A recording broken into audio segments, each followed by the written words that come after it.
Hey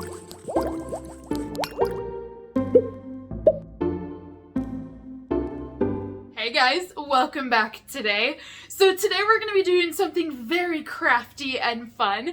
We are unboxing my Project Home DIY subscription box. This box is all about being hands-on and crafting a project. So they will send you all of the supplies that you need. They'll send you the instructions for it, and they're gonna even send you a little extra things to customize it and make it your own. So I absolutely love that this is a monthly box. It's $49.99 every month with free shipping. So for $50, you get everything. And then you don't have to make any trips to the store to pick up this or that or whatever things you might need. They send it all to you. So we're gonna open up my September 2021 box. My box arrives like this, and it's so cute, and it says, "Let's get creative" on it.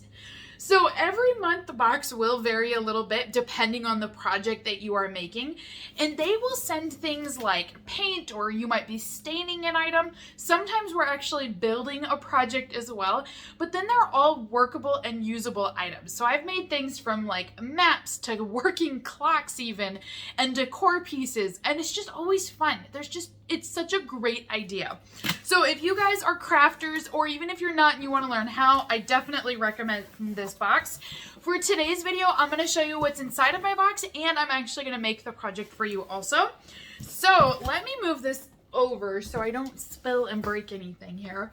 So inside we will have a flyer that talks all about your project and how to make the item. So it says, "Always find time for things that make you feel happy to be alive." So we are making a 3-tiered shelf, I think is the best way to describe that. I'm kind of excited. So if you can see it here, it's 3 tiers, and then we can add whatever we want to it. So this is a square triple tiered tray. That's what I want to say, a tray. So this project, they estimate, will take about 1 hour. You will need to let some of these items dry, but then it says that it comes with all of the things we're going to need in here. It shows us how to make all of it. We're painting, and there's newspaper. Oh, there is. Look at that. So there's actually newspapers we're going to be using and somehow putting this all onto our tray. But that's really cool. And there's different sheets available in here too. And then this is our end result down here, is we're going to have this tray. Oh, I'm so excited. So if you ever want to complete this project, they will label it out step by step of how to do it.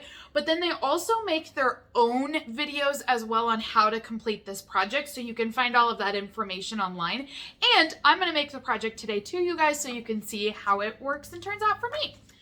So the first thing that I discovered is that the newspaper inside of the box actually has 2 sides to it. So you could have done the newspaper, or they had this print on the other side.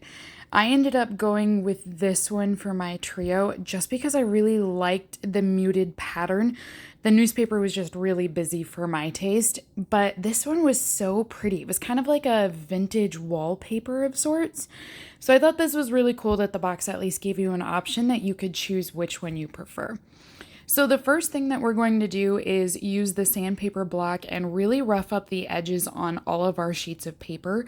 Now, this part I feel like was the most important step, and you'll see later in the video how it turns out, but it made it so vintage and just really rough and distressed.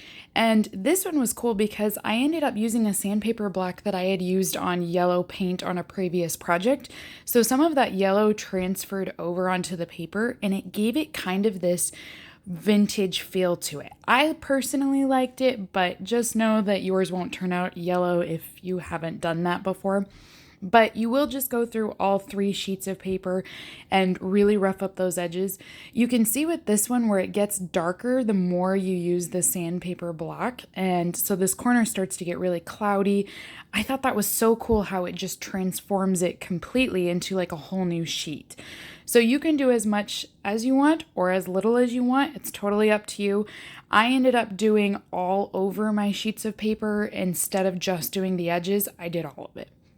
So then we're going to make a decoupage. We just put in the glue that comes in the box and mix it with some water.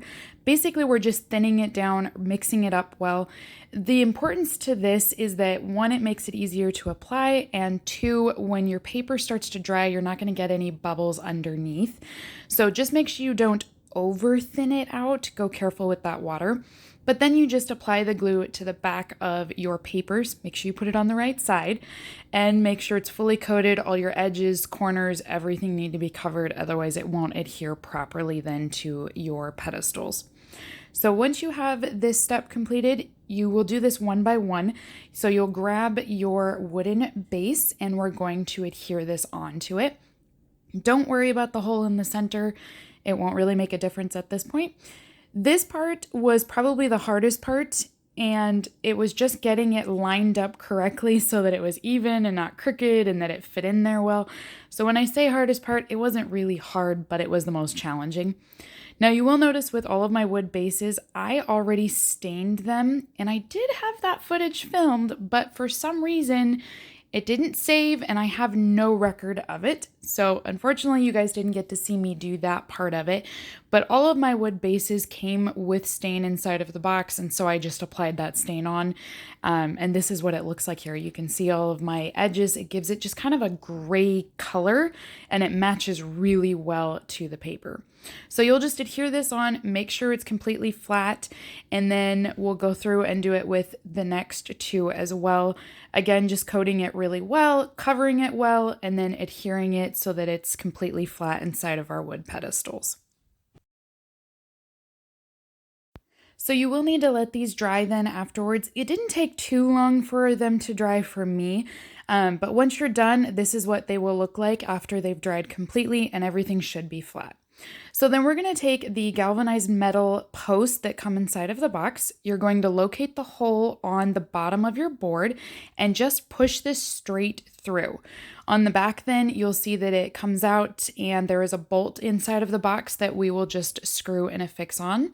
You can also see that I did stain the bottom of all of my boards as well, just because I wanted them to all match. You wouldn't have to do that if you didn't want to, but I thought it just looked better.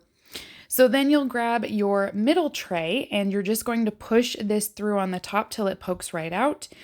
I did make all of my trays a little off-centered and so they weren't all perfectly square. That is absolutely a personal choice. And as you screw these all together, you can decide where you want them to line up, if you don't want them to line up, all that good stuff. And then once you add your second galvanized pole, you will put your top tray on top and it just screws right on top. Don't spin too quickly, it will fly off like a frisbee though.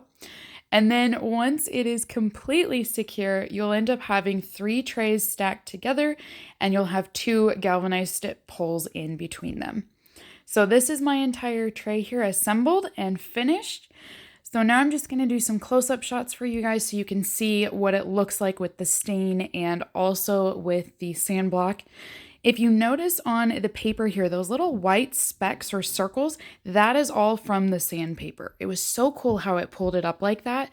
The second one, it changed it a little bit in color, made it a little bit darker, and I thought it made it look even more realistic like a wood piece. And then on that top tray, that's where we had a little bit of that yellow that was on some of the edges, so it gave it kind of that vintage feel then. So then I thought you guys might want to see how to style this. So this is what I threw together very quickly, and I basically just grabbed every orange and pumpkin thing that I could find in my house, and I put this together on my entertainment stand in my living room. So I just set the tray up, and then I grabbed a bow that I was able to put together with some ribbon, and then those are actual cinnamon sticks as well. I just kind of put everything on here. I found some pine cones outside. Anything that would give it kind of that fall pumpkin orange vibe is what I was going for. And so I just put that all on there. I thought it turned out really cute. And then this is basically what's on my living room entertainment stand.